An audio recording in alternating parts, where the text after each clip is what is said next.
Salutations everybody, it is Matty here today. Hope you're all doing absolutely excellent, and today we're finally gathering to talk about The Outer Worlds 2. How did it do? I've logged 30 hours, not done yet, but I've got a lot to say in these first impressions. Now, Outer Worlds 2 is out tomorrow if you buy the really expensive premium edition. Otherwise, you can pick it up October 29th, 70 bucks, PlayStation, Xbox, PC, or of course, it's on Game Pass. Now, there's a lot to be said about how The Outer Worlds 2 hit every conceivable landmine leading into its launch. Whether it was the fault of Obsidian or Xbox, it was not smooth. Everything from hands-on previews like the one I participated in a couple of months ago that just felt very cagey and lacked confidence, all the way to the pushed $80 price tag or the hardly convincing Companions trailer that came out during Gamescom opening night live. It's been messy, to say the least. But perhaps worst of all was the concern growing around the quality of Obsidian's RPGs, and that was with Avowed at the top of this year, which I also reviewed. The problem for many was that Obsidian was making non-RPG games better than what they were known for. I've never really co-signed the idea that Obsidian's a bad studio now, like I see so many say in the comments. Games like Pentiment, Grounded, Grounded 2, all have reviewed exceptionally from fans and critics alike, and the latter in Grounded has sold better than almost anything else Obsidian has done. Where I do align with people is the uncomfortable feeling I got when we played Avowed, and it was a lackluster RPG. More importantly, the writing was straight up bad, the companions uninteresting, and the world was incredibly static. It felt old, dated, like Obsidian had been lapped at their own game. From there, I said on Defining Duke that Obsidian's RPGs should be on watch. It's no longer how it was with the likes of KOTOR 2, New Vegas, South Park, and The Outer Worlds 1, where I feel you could take it to the bank and expect some level of greatness. So I say all of that to say, I think a lot of pressure fell to The Outer Worlds 2 to deliver, especially for me because a lot of my confidence in their future RPGs really hinged on this game. Were to have missed, Obsidian would have been on a path for RPG redemption. Fortunately for me, after 30 hours with The Outer Worlds 2, I've been really digging it. And if there was one way I could put it into a nutshell for all of you to understand where my brain is at with this game, it's everything I wanted from Starfield. A Mass Effect cross Fallout RPG. It's exactly that. And it just has scratched that part of my brain and my heart in a way that I can't help but be addicted to the game. I've been playing 5-6 hours a night easily ever since I started putting my hands on my first playthrough. And I went in skeptical, jaded, and by the end of my second session, I went, I think they might got it. So I'm one of the rare people who enjoyed Starfield at launch, but it's undeniable that it was missing three core pillars that make Bethesda games worth playing, in my opinion, and that's exploration, role-playing mechanics, and good loot. And it's these three things that The Outer Worlds 2 thrives on, which has made it one of my favorite games of the year so far. Planets are dense and explorable with meaningful content everywhere, while also being big enough to just get lost in, to wander around in, to see something in the distance and go check it out. They also have their own step-out moments that allow the art team to flex a little bit, alongside just showing off the scale of this game, which I was not ready for. The game is constantly reacting to me, whether it be skill checks and dialogue or object interaction. Loot is exciting because the rare things you actually do find play differently than the standard weaponry that you are typically using. And so the unique loot in this game is no longer strictly dependent on the science weapons, but rather a lot of the modifications that you get for these weapons that allow all of them to function differently. This allows for a lot more build crafting, but also, just to be frank, like exciting exploration, fun build crafting, because you just get these new toys and you want to find new ways to use them. But because the game doesn't allow you to respec every 2 seconds like every other game does, you have to be very deliberate about your build choices. As a sci-fi fan who loves role-playing titles, but also this sense of openness and exploration, that's why Starfield missed so much for me in a lot of areas. And that sense of emptiness never really left me, to the point where here we are 2 years later and I'm still talking about that feeling, but I think finally the void has been filled. Keep in mind though, I also did really love The Outer Worlds 1. So will you like this if you didn't like The Outer Worlds 1? I just did a full retrospective of it on Retro Rebound this year, and I still think the first game is charming and replayable. Still, some issues with the game do crop up. For instance, companions outside of Parvati are mostly lower tier. The DLC does save characters like Ellie, who otherwise had, I think, little place in the story, which is funny compared to the game's original marketing. Other issues were things like combat, which was just so boring because no matter what you did, it was just easy. And I think some of the DLC ameliorates that, but it still was too little too late. Flaws were a cool idea that gave the series a sense of identity, but I ultimately skipped on almost all of them because they always seemed very much self-sabotaging, and that just wasn't fun as a player. The game's role-playing mechanics, while strong as a skeleton, were reduced thanks to a leveling system that made you great at everything, and skill checks that lean too hard in favor of the illusion of choice, where any build would pass by many of them, and in turn, a supposed unique solution would just become available to everyone, and as an RPG fan, that didn't feel too great. And while it was not the case for me, the writing style being constantly driven through dark comedy definitely became a turnoff for many people as they chugged through the game, or at the very least, it became less replayable for them. So yeah, I never said it was perfect, but The Outer Worlds 1 is a game that I really love. So with all of the issues laid out for the game, does The Outer Worlds 2 address that? Are you getting something really different here? I think I may have some good news for you. In many ways, The Outer Worlds 2 is a bigger, better version of the first game. If you felt like there was some stuff that was untapped in the first game, I feel like they just completely poured on in this game. It definitely listened to the feedback of the game's tone, grounding it in something a lot more serious and personal. It still has a sense of ridiculousness constantly, thanks to its quirky factions that I'll get into a little bit later. But there's a level of high stakes with the plot here that did make me buy in. The characters and the struggles they have feel very real, and again, that allowed me to buy into this universe more. It's a little bit of what Parvati did for me with the first game. Yes, I have people from Spacer's Choice trying to sell me things as they're dying, but at the same time, Parvati's love story was just so interesting and so wholesome that just brought me in deeper. I think the game understands that people had some issues with the constant attempts at comedy and did try to ground itself again in something a lot more serious, which is a war. The role-playing in this game is, I'm going to be frank, a complete deconstruction of Fallout New Vegas. From its leveling system, bumping individual skills and perks that you unlock every couple levels, to its skill checks providing unique solutions. Like, I just really did have this game running through my brain constantly while playing it. And I don't say that lightly. I don't know if it's as good yet, so please don't misinterpret it, but Obsidian absolutely studied what made New Vegas so good to make Outer Worlds 2. I think the best thing I can say in a year that gave us the likes of Kingdom Come Deliverance 2 is it really felt like The Outer Worlds 2 so far has been constantly reacting to me. The only thing I haven't really seen yet are like the end states. Like, okay, I did these side quests. Like, where do these characters end up by the end of the game? How do things move forward? How does the game talk to me about the things that I did?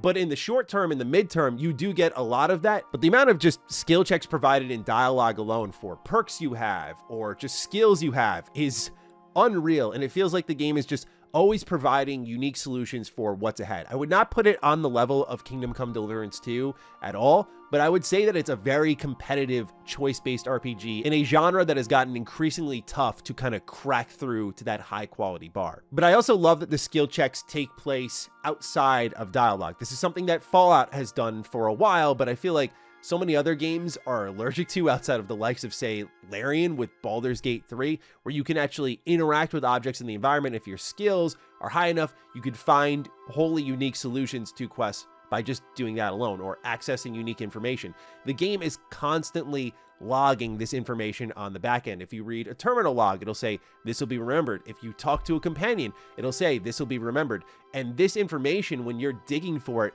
can be expressed in quest lines where you can ask characters unique questions or make unique comments to them because you have access to that information because you invested yourself in somewhere else. And because of that, again, it feels like the game's just always speaking to you. It doesn't mean that everything you do is going to be a wholly unique quest line and solution to it, but again, it feels like the game is always reacting to the actions I'm taking, and I think that's the signs of a really great RPG.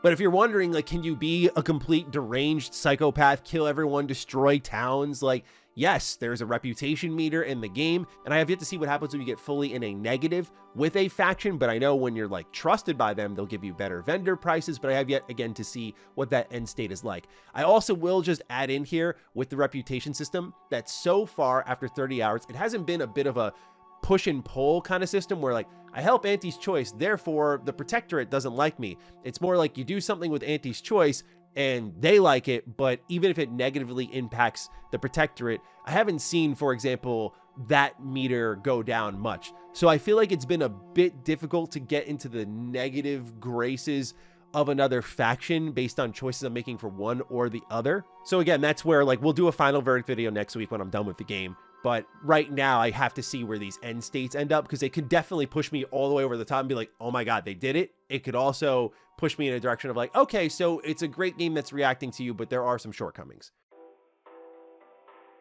I also have to say, they have made the flaw system way, way better. So much better, dude. Like, it's actually, so I've replayed The Outer Worlds 1 multiple times now, and I literally never touched the flaws. I don't know if I'm crazy for that, but I never touched the flaw system. Meanwhile, with The Outer Worlds 2, I have taken on so many, because it's that tug of war that I think the flaw system should be. The sort of, okay, I'm losing something here. Like, I'm taking 20% more damage from auto mechanicals, but I'm also giving out 20% more damage. That sort of stuff. They do that with the flaw system, where you actually gain something by taking it on. It's not just like, you know, the game still has some of those cheeky flaws, like, hey, you looked in the sun too much, so if the sun's up, like, your accuracy is just worse. It's like, okay, like, I don't want to do that. But they have made the flaws just way better, way more interesting, way more, should I actually take that? I did one for consumerism where my character's like a dumbass, I buy everything type of character, and it's hilarious how many dialogue options it opens up and how clueless you get to be. But it also does give you better prices. And I will throw out there, compared to the first game, the companions are a much stronger collective this time around. Now, as much as I love the first game, I do think of Parvati and Shudder at how hard she carries that game, because without her, I think it would be a totally different conversation. The second game, while there is yet to be a Parvati level of love for a character that I have, there are much stronger ones across the board. Each companion is basically an ambassador for each of the factions of the game, and in turn have their own grounded values and their own mission, and they're here for that, not just for you. And they'll make that clear, like after certain missions, side quests, they'll react to you and be like, yo, I didn't like that. Like, why'd you do that to my people? And they'll threaten to leave. Like, if this happens one more time, I'm out of here. And as the game carries on, it feels like those consequences are growing. One of the things I think this game does really well is how everything gradually grows.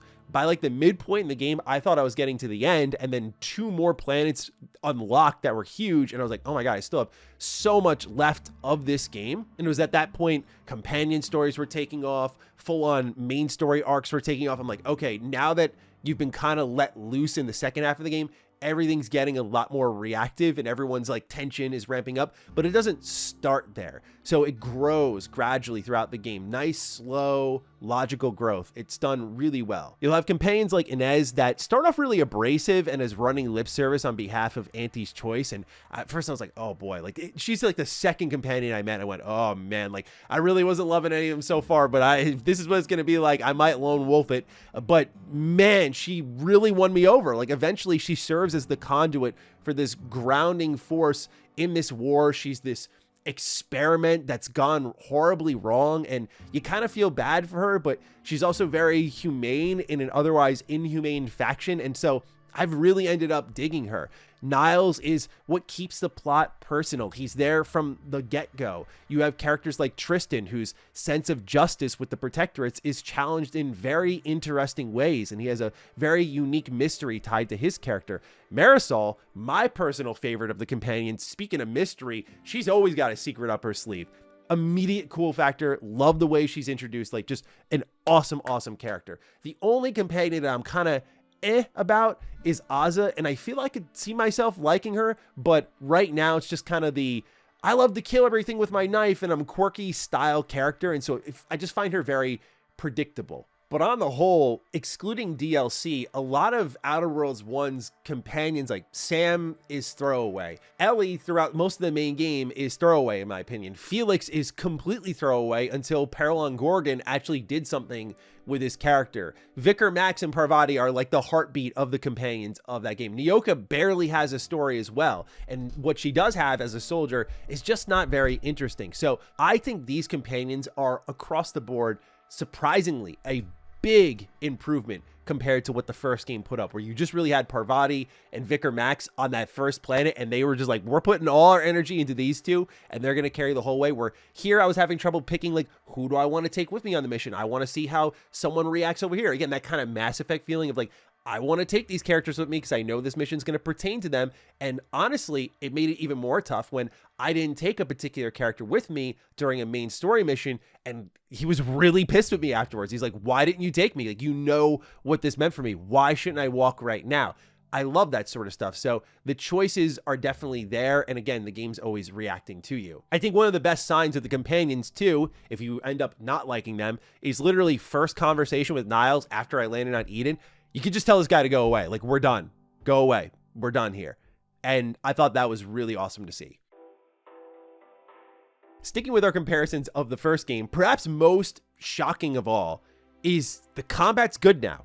You know, I'm not going to oversell, like, this is the best combat you'll ever find in an RPG. But when you look at the first game, and as someone who loved it, just how boring it was to shoot things, like everything died instantly, even on harder difficulties. Companion abilities were easy to spam. Like, there was just no challenge at all. And they didn't have to do much to make it better. And again, you saw in Murder on Eridanos that they made the combat better by enemy attack patterns changing up. But man, they really took it all the way here. Enemies still have unique attack patterns here in the Outer Worlds too. They'll move faster, they'll hit harder, they have more health. And when you combine all of that together, that already makes for a formula where you have to be a little bit more thoughtful about what weapons you're carrying, what weapons are most useful against certain enemies, what's good for my build. You can't endlessly heal anymore. You have instead this inhaler that you use, which you've used in the first game, but instead now you have a toxicity crash. So if you overheal, then that means that you cannot heal until that bar at the bottom empties out. I thought this was a great way to balance things out, where it's like, yeah, you'll have a lot of inhaler charges, but that doesn't matter. You'll need to collect a lot of food because you can eat that quickly in battle.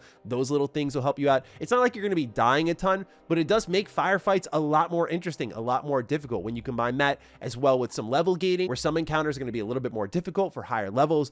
And I think they really did a good job making the combat interesting as a whole. Plus, you cannot just spam companion abilities like you could in the first game. And it's not like they go in slow-mo and move the camera away from the combat. They just happen from your point of view, so it doesn't break you out of the combat at all. And this in turn makes the leadership skill useful, the perks for it very useful. And so you can actually develop a playstyle around that, where again, those abilities were there and great in the first game, but they've been massively refined here, where that is a whole type of playstyle right next to stealth and guns blazing and melee that you can just add on to the Outer Worlds 2's belt. So to me, I'm not ready to say for certain. I got to beat it. And obviously the Outer Worlds 1 has lived in my mind for a long while and marinated, has that staying power. But the Outer Worlds 2 is kind of on track to be a better game as far as I'm concerned, and a more refined, well-expressed, interesting game compared to the first one. It feels like a lot of the opportunities that they did miss out on in the first game were really capitalized upon here.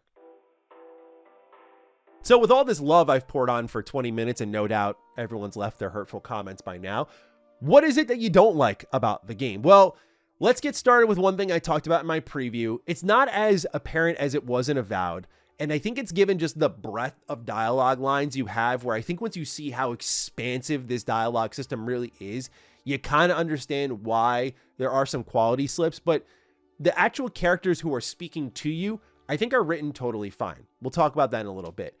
When you select what you're saying, some of these lines are just like, I know this game is ridiculous and quirky, but some of these lines just, they're not good. Fortunately, there are enough options surrounding it that usually you'll pick those instead.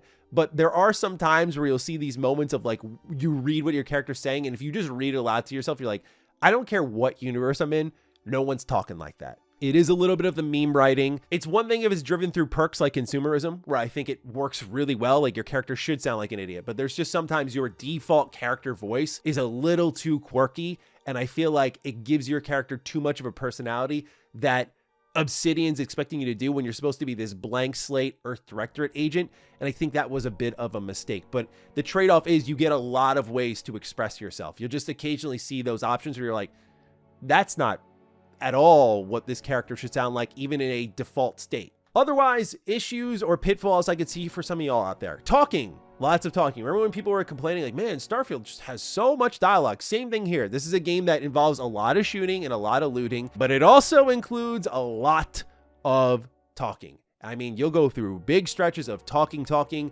quests that are built around talking. If you hate sitting through big stretches of dialogue, you may be looking at the wrong genre, because that's what RPGs are, but you definitely are looking at the wrong game. Many quests are just solved by talking. I love that. I also understand this is a thing many do not like. You even have to do a lot of reading with terminals and notes that are scattered throughout. Some of the characters are also so word salady that it can come across as pretentious, but I think it's very much aligned with this universe, with how people speak within it. Still, some may not care for that and loathe the expansive scientific vocabulary that's on display in this game. So I soaked it all in, but I am increasingly made to feel like I am on an island with The Outer Worlds 1 as we get further away from that game. So I figured I would just warn you now, if you didn't like the speaking style of The Outer Worlds 1 or you couldn't stand it, you get a lot of that here. I think a lot of it's better, but you still get a lot of that tone here, and arguably even more with how much dialogue there really is packed into this game.